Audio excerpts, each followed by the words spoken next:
we're talking about beyond the workplace, integrating diversity and equity. And I have an amazing lineup of panelists here. So before we jump into the conversation, I want to give everyone a chance to introduce themselves.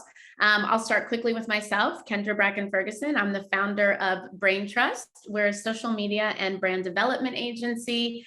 I also co-host a beauty and wellness podcast called Business of the Bee. And I'm the co-founder of Beauty United, a nonprofit focused on diversifying the beauty industry. So I'm excited about diversity. So let's get started. Kristen Elliott, I'd love to start with you. Kristen joins us from Eddie Bauer.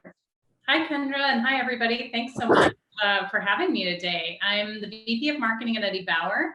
I've been with the company since 2006, and I've always been in a position to kind of drive evolution for the company. I also believe, as does Eddie Bauer, that outdoor experiences are truly transformative, and everyone that wants to have them should feel welcome having them in a comfortable and safe manner. So that's what we've been working on for a number of years, and I'm excited to talk about it more today. Fantastic, Kristen. We have some great questions for you. I love kind of merging the corporate space, the personal space, and then everyone loves being outdoors. So much more coming up. And Kyle, who is, oh, and I just called you by your first name, but Kyle, who's a dear friend, actually colleagues and alumni of Purdue University. So shout out to Kyle, who is the founder of God and Beauty, otherwise known as G&B. Thank you, Kendra, dear friend. I'm so glad to be here with you.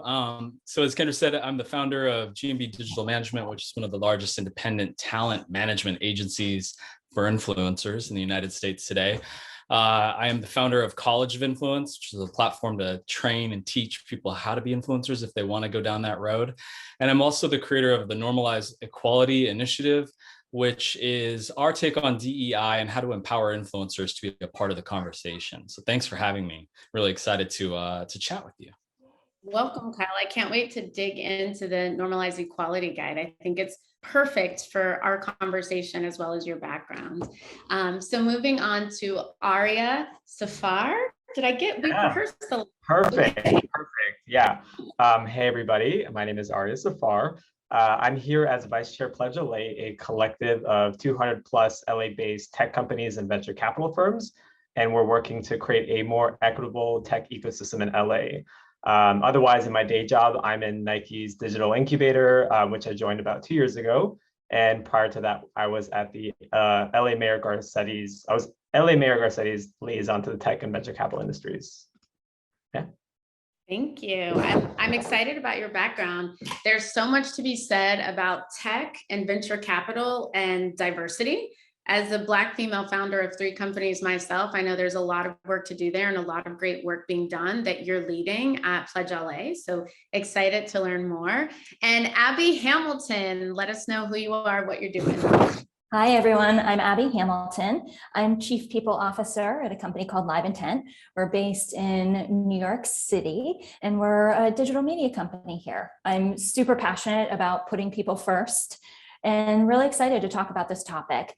I mean, the world of HR has really changed in these past 2 years, and I'm very happy about that. The conversations we're having are incredibly important, the seat at the table we're having, and how we can advocate for our employees and help them have a voice.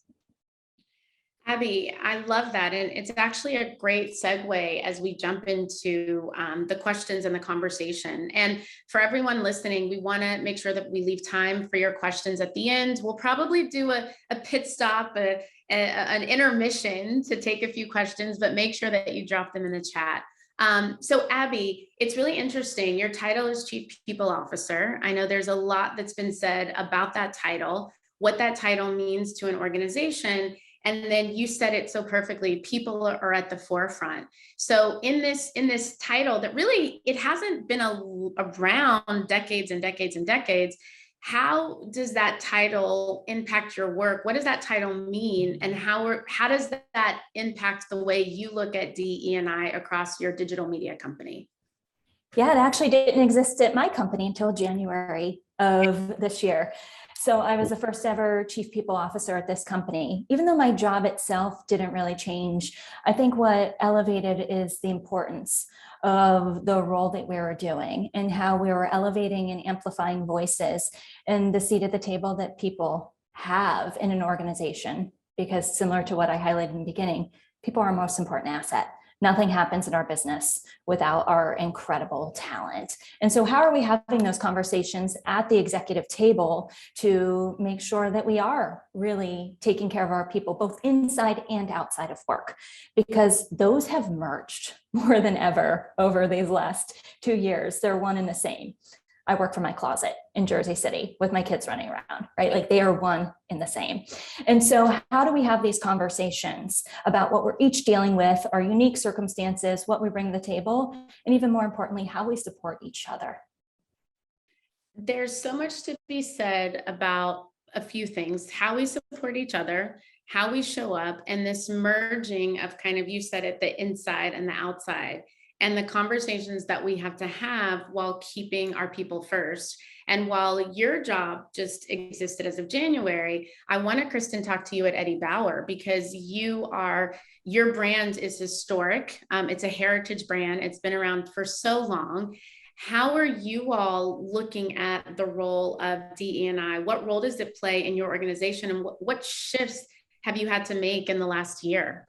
Yeah, that's a great question. So first and foremost, I think, we can talk about the fact that the brand's name is a white dude, right? And so, and that the industry that we're in is traditionally very cisgendered, heterosexual, white, and male.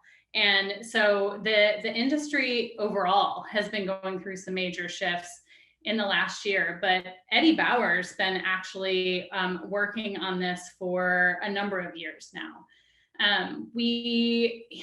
Our tagline is "Live Your Adventure," and to us, that's really self-prescribed. So whatever your adventure is going to be is different than what my adventure is and the next person. And we want to make sure that just as many people as possible have the opportunity to have that adventure. So we've started a number of programs over the years. The one I'm most proud of recently is a gear rental program. So now people can rent apparel, gear, and outerwear from us to have those outdoor adventures for a fraction of the cost that it would take to buy that. They can decide what kind of adventures they might like to have, more frequently, give a number of things a try, and it's just a more accessible way for people to get involved in the outdoors. I love that. I mean, and the fact that you guys have been talking about this for a few years, I think, and we'll talk about this, companies, it was kind of an initiative they had. There was somebody who thought about it sometime. And then with everything that happened last year in our racial reckoning, it became, find someone to lead this. And you guys have really been thinking about it. And I think that it's important. And even when you talk about your year rental program, that's really what this is about. How do we create more inclusive economic opportunities to reach more people? And I love that. And I think, Aria, what you're doing in terms of PledgeLA really connects with the program that Kristen's created to help with this new rental program. So talk about, in your space, which, Kristen told us about, Eddie Bauer's name, but in your space, the numbers are even more staggering with diversity. Yeah, so PledgeLA is really working right now on making the LA tech community look more like the rest of Los Angeles. And we look at demographics from a very holistic standpoint. So obviously race is big. We think about class, educational attainment. We think about immigration status. We think about all the different ways that make LA so diverse. And so what we do is we ask all the member companies and venture capital firms to submit a survey that their employees can all take voluntarily. And we gather that data and then try and compare that data to what Los Angeles looks like more broadly, and think about how we can tailor our efforts and the efforts of our member companies to get the tech industry to be more reflective of the community we're in. What we found to be really impactful in thinking about what are the kind of ways that PledgeLA can make meaningful impact is around the early stage community. We see that when you have more diverse fund managers, more diverse founders, you end up having a more diverse employee group. And so Some things we've done are launch a venture capital internship program, pulling from HBCU VCs and Hispanic serving institutions to fund that next pipeline of venture capitalists who are looking more like the rest of LA and America for that matter. And the other has been funding underrepresented founders. So we launched last year a fund for South LA founders where we gave 25K grants, no equity, taken from them to 20 different companies that were Black or Latinx led in South Los Angeles. Also included an accelerator program from Grid 110, who's a nonprofit accelerator, and gave them mentorship from really successful tech entrepreneurs. And we've seen incredible results. We saw a tripling of follow-on capital from what we sort of seeded for those companies, and we are going to do that for the next 2 years. So we really think having that founder be of an underrepresented group will also support and create knock-on effects for the rest of the LA community. Wow, that's powerful. And I love how you talk about the results and getting the data first and then solving for it. So many people are trying to solve for things without understanding what they're solving for. They hear something and it's like, we're going to solve, but you guys have looked at the data, you've made a commitment, and now you're measuring the impact. And I love what you said in terms of make LA diverse. And I think, Kyle, this is a really good segue for you. You were recently a guest speaker for Google for their GL2G, which is a great honor. And one of the things that I think connects with this conversation is that you are multiracial and you have an interesting experience in not only corporate America, but also you're a founder in LA who has built a company representing talent. And so diversity is at your core. Talk about that experience and what you're doing as someone who has a lived experience from multi-race, and then someone who is running a company that is really at the forefront of making LA diverse alongside PledgeLA. Ooh, that's a loaded question. So many things to just even, jump in and cover on.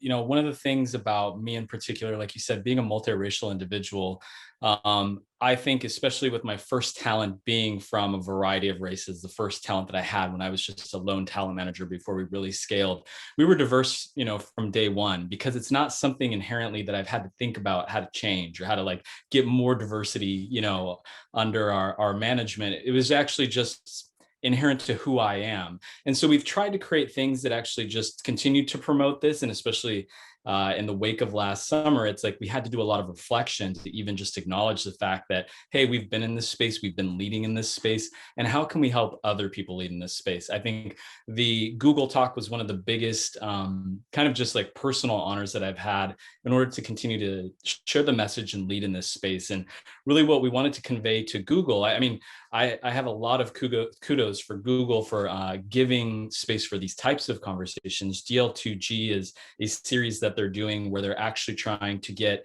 different people from different perspectives in front of their coders so that their coders are thinking with empathy about how people are using their products and how people view life in different ways. And they actually hadn't considered my point of view, the mixed race point of view.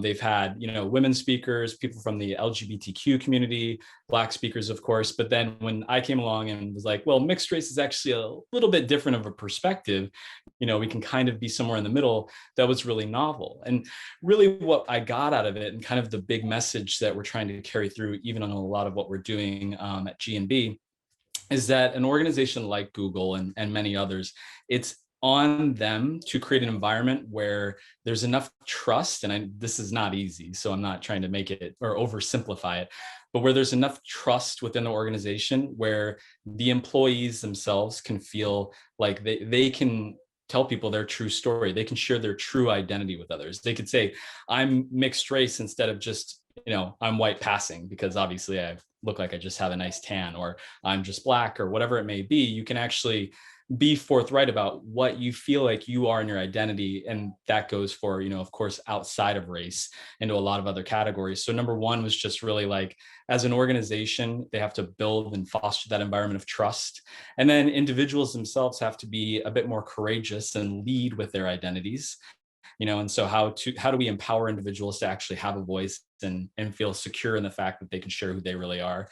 And then number three, you know, a big thing that we all have to realize is that our identities shift over time. It's not a stagnant thing. We can change all throughout our lives. So we have to create different models within our organizations that allow us to scale our identities or change with our identities and who we become as we enter our 30s, and me now getting close to my 40s and things like that, and all the different nuances of what my life means today. And then how do we reflect that in the work that we're doing, you know, in terms of who we're bringing into work, not only on our staff, but then for me, what is the myriad of voices of the talent that we're representing, and how do we help them really come forward with their identities to, of course, tell great diverse stories. I mean, I don't even think I hit your question because it was so like multifaceted, but hopefully that was part of it. You hit the question beautifully, and you gave us so many gems and nuggets. And what I love about just looking at the screen is the different perspectives, right? Because we're representing ourselves first and foremost, and then we're representing our companies, and we each have a different lived experience. So you hit a few things that I really want us to touch upon. You know, we talk about evolution of identity in ourselves, which you mentioned, and then evolution in our companies.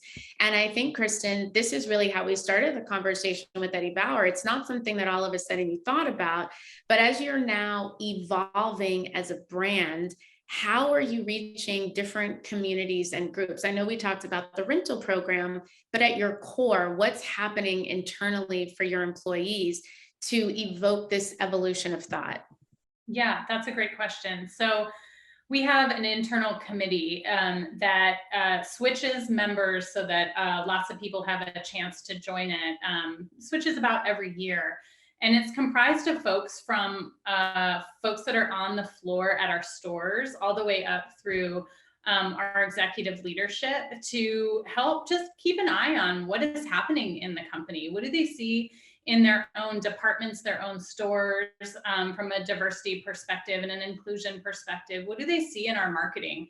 You know, being really close to our marketing, it's great to have people that are saying, hey, have you thought about this? Or what about that? Or I don't see this person represented, or this way of engaging in the outdoors.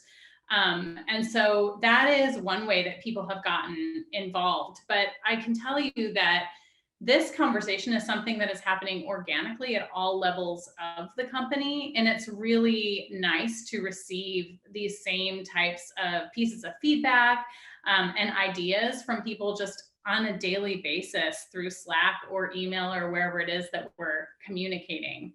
And that's been a really, you know, nice development, the openness of that communication over the last year and a half or so.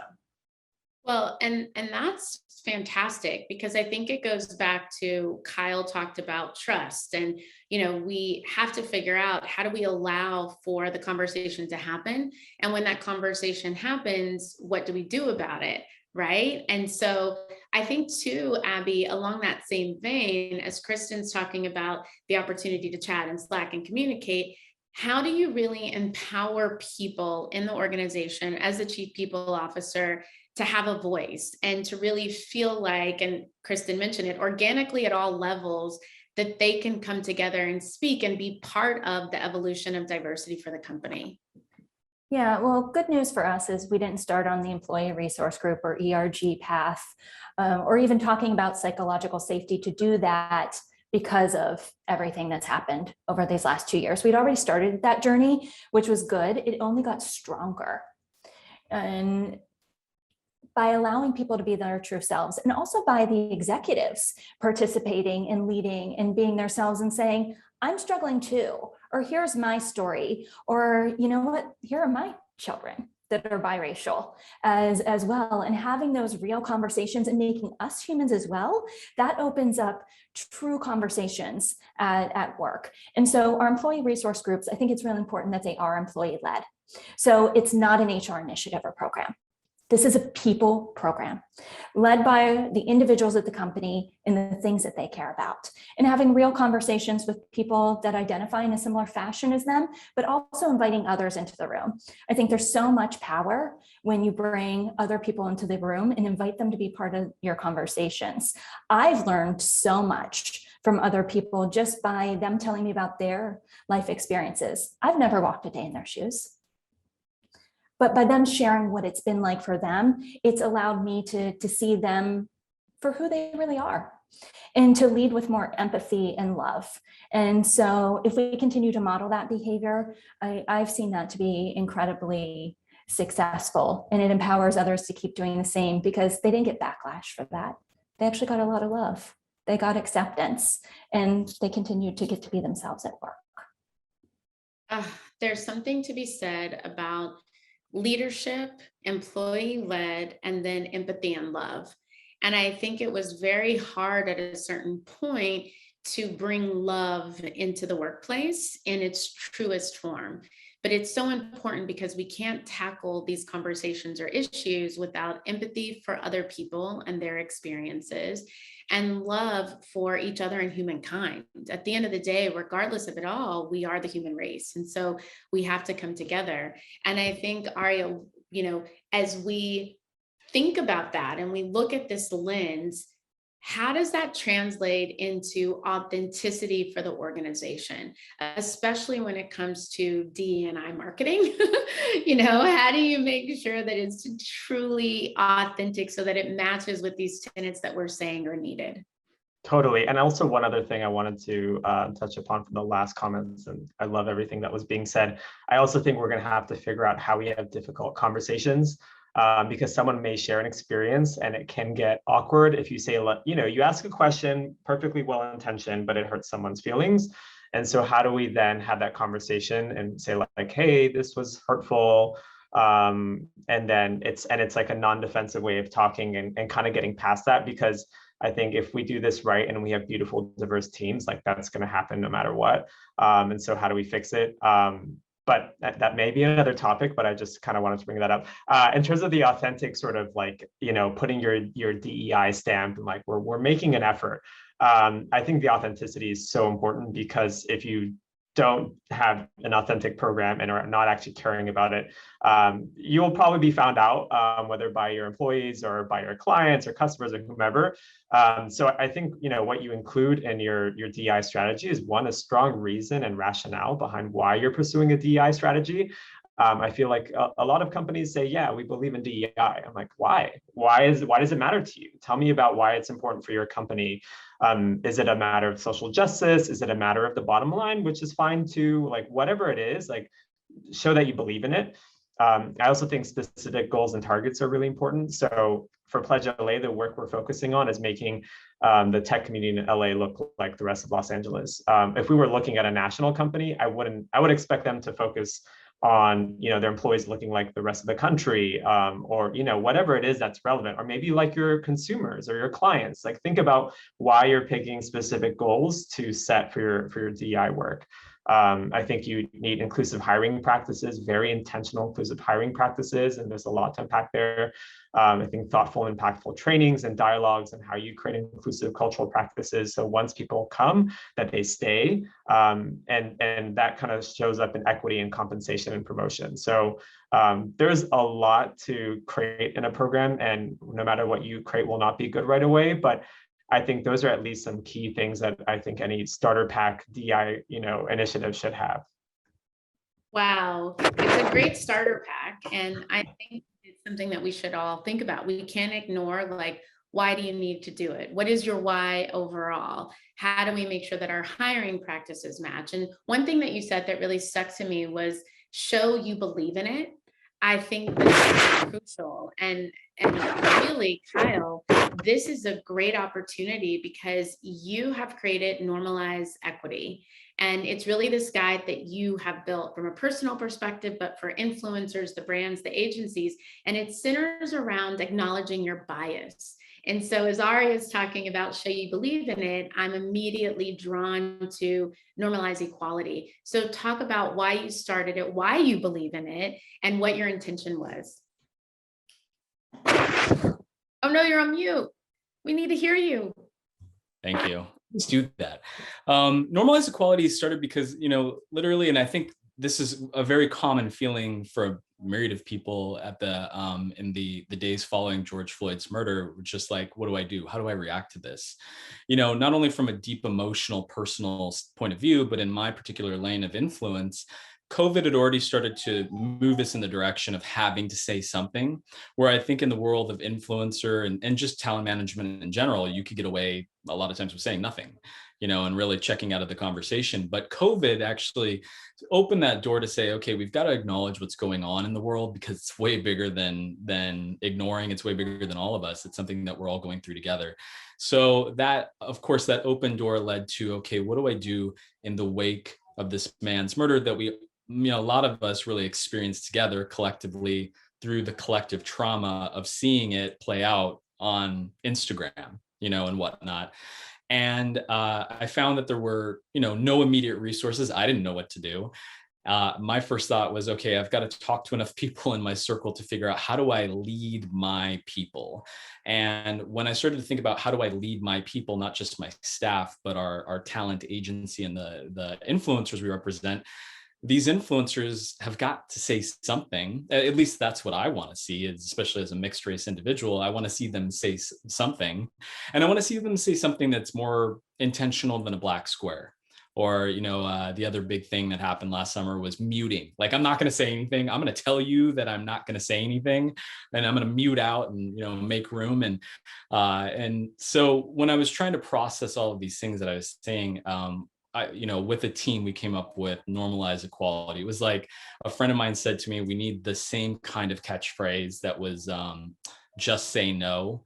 In the Reagan era, we need that kind of catchphrase for this moment. And so I was like, well, we should be trying to normalize equality. And then it happened to be available on GoDaddy. Right. And the way I started it, you kind of alluded to. So the normalized equality document is a set of principles, questions. It's really a guide for an individual to think about, how do I respond to what's going on in the world, and especially to the visceral things that we're all sharing together. But the first tenet at the very top of it is acknowledge your bias. And personally, I know you know this of me. You actually mentioned my company, my original company name at the very beginning. G&B used to be called God and Beauty. Because I like people to sit in uncomfortableness a little bit. It was a name that's, stuck in your mouth, and it wasn't something that generally people would shy away from. I don't think it hurt my profits too much to be called God and Beauty, but that's kind of like the same vibe when I started with acknowledge your bias. And the first time I wrote normalize equality, it was acknowledge your racism. And really what my intention was is just to have us all sit for a moment, not in feelings of guilt and shame, because I don't believe that social justice is built around guilt and shame, but just to say, okay, there are moments in my life that I have, maybe not been proud of in reflection. And there is something within me. I can recognize that I want to change either something about myself or something about the world that I'm in. I think in order to be able to process the emotions that we were all going through, you have to start with self-reflection. You have to be honest about where you've been in life and your journey, and maybe where you have shown biases at any level, even the smallest, no matter how uncomfortable that thought may be. And then we can actually ask questions and really work with our partners, our brand and agency partners, and have true intention behind what we're trying to see, the change that we're trying to reflect. So that's really where we were going as we put it all together. And on the other side of putting it together, it really caught fire, in the influencer community. And I was really grateful that it caught fire in the media community to kind of, again, perpetuate something that could just empower people to speak up and to ask questions, and specifically for influencers to not just care about their part of the campaign, but actually think beyond themselves and what they're creating to what does the whole campaign tapestry look like? Who else is in this campaign? Is it, one of those situations, and I've certainly seen this many times, in my own experience, where there are 10 people at the table and one brown creator. And so, okay, I want to see what it all looks like instead of just my part, so that we can move forward and we can change that, that narrative. Well, and I love that, because I think so much has been about the individual person, and I care about myself and my needs, and that's all I'm concerned about. But to your point, when we see it through this clear community and the totality of it, that's when we really have to get into the sticky and difficult conversations. And I want to touch on, because you and Aria both touched on something similar. And Aria started the conversation with hurtful and difficult experiences. And then Kyle, you brought it back because you said we have to have self-reflection no matter how uncomfortable it is. And so oftentimes as we self-reflect, we as people sometimes project, which in turn can lead to difficult experiences, difficult conversations that may hurt someone. So on the flip side of the positive nature of what all of you are doing and your companies are doing, how do we navigate this notion of maybe someone's feelings were hurt, maybe they didn't know, or there's been a difficult experience that we have to address? I don't know if anyone, I've been calling on you, but if anyone wants to take that to start, feel free and unmute. Yeah, I love this one. I'll jump in, and Aria, I saw you on mute too, so I want to hand it over to you too. So we've had a bit of this. As you welcome these conversations, it is inevitable. It is going to happen. But then encourage those conversations to happen one-on-one post that experience, right? Because the ignorance needs to be brought to light. And it is really powerful to have the conversation of, when you said this, this is how it made me feel. Because if the person came to the room, I'm hoping they came with good intentions. You're not really quite sure. But if we go into that conversation, assuming positive intentions from the other person that showed up in the room, have the real conversation about it, it can hopefully only serve to educate. And in our experiences so far, both parties have walked out feeling better. The person got to express how they feel, and the other person has been willing to show up and listen. Maybe horrified, maybe laid in bed that night thinking of how they could have dealt with this differently, but that means you learned something from it, right? So I think that's an overall positive, and we should keep encouraging those interactions, though they're uncomfortable. It's where learning and growth happens. Oh, sorry. I was saying I totally +1 all of that. And I was thinking about how you really have those reparative conversations and what a team needs. One is, I think, just training on non-defensive communication and what that looks like. And so, as Abby, you're saying, like, I felt this, like, just the right way to approach a tough conversation. I think having a set of norms for how you can have those difficult conversations. So if you experience some harm, how can you set up a way to create a space to delve into what happened and have a really good conversation afterwards. And I think possibly having a sort of third-party mediator or a trusted person who can facilitate that conversation. And I know it gets into, like, is this HR? Is this not HR? Like, I personally would like it to not be HR, because I think HR can sometimes have this, like, administrative punishment feature to it. So ideally it would be a peer or somebody else who can, it's not gonna, like, reflect on that person forever. And so I think these are just some ways to have reparative conversations.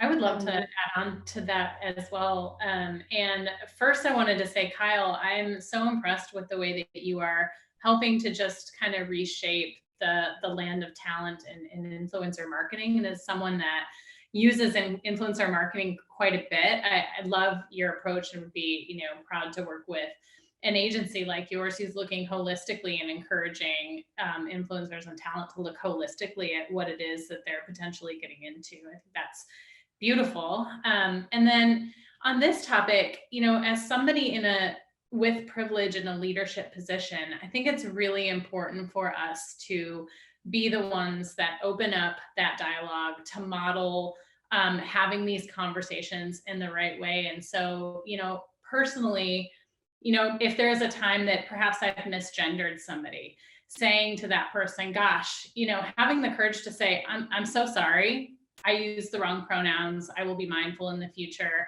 And then modeling that for others, or whatever the conversation was or the instances, so that other people know that this is a comfortable environment, that mistakes happen. And what really matters is how you own up to that mistake or make that right. I agree. It's how do you, and pulling a page from Aria, how do you restore that trust, and how do you, it's okay, because a lot of this is new for so many people. And so if we can acknowledge that, and then we can say, we want to make it right. Abby, it's the willingness to come together. And Kyle, it's the ability to even address it. Some people don't even know about bias. They don't even know that what they said was hurtful. They don't even know about the pronoun. So we have to make sure that we take it upon ourselves to also educate, which I know could be a whole other panel discussion.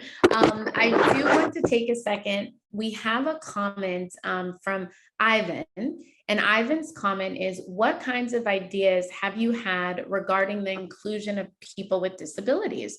And thank you, Ivan, because I think so much we talk about in terms of race, we talk about age, but we also have to talk about disability. So I don't know if anyone has a perspective. Go ahead, Kyle, jump in. Yeah, I love that question because it's something that we're looking at, as a firm that's trying to keep their eye on and have the pulse on who the new hot talent are. One of the things we really learned last year, and this is something that my wife pointed out to me, is that we had a fair amount of Black and Brown creators within our agency, like going into where the conversation started last summer, and when it really heated up. But when I was talking to my wife, what she said to me, what she pointed out was there were a lot of Black and Brown creators that we turned down because their accounts were too small for our agency to handle. And what she said was, hey, it's not that really these creators are too small, it's that they're not being positioned in the same way that their white counterpart creators are being positioned. And I find that really related to what we're talking about in terms of like finding creators that are disabled or finding just diversity within diversity, in a sense. Like those creators may not have had the same level of platform that an able-bodied creator would have or a white creator would have had. And so you've actually got to really pay attention to the ones that are up and coming, maybe only at 20,000 followers, but for a specific type of creator, like a disabled creator, that's actually a really big and probably a hyper engaged community. And there really is something there. And I think a lot of people, they do miss out on that because they're looking for, especially in my world, 100,000 followers, 500,000 followers, 1 million followers. So I think, for us, it's imperative that we really do look at those that are creating, these vibrant communities, a lot of conversation, and that are diverse in not just their ethnic background, but in what their lifestyle is like, including, disabled and again, diversity within diversity. I think that's one of the other key things that we look at is, okay, it's not just about Black and Brown creators. It's really about what are the interesting stories that they're sharing that are not, run-of-the-mill mainstream conversations. I love following Plant Queen.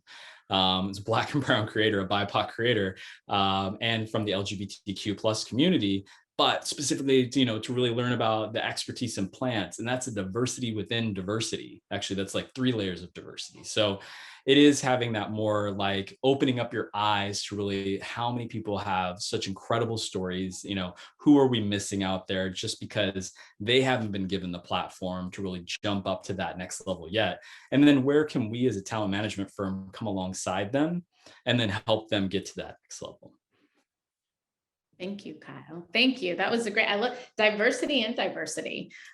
So we are coming up on the end of this panel. I am so excited to share space with you guys and hear all of the different ideas, the innovation. As we leave, I just want to give everyone kind of a final thought. And my question for you is, let's leave on positivity. What has been your biggest win? Like, what's been a win when you think about what have I done in 2021 to impact change, to drive diversity, equity, inclusion, either for myself or for my organization?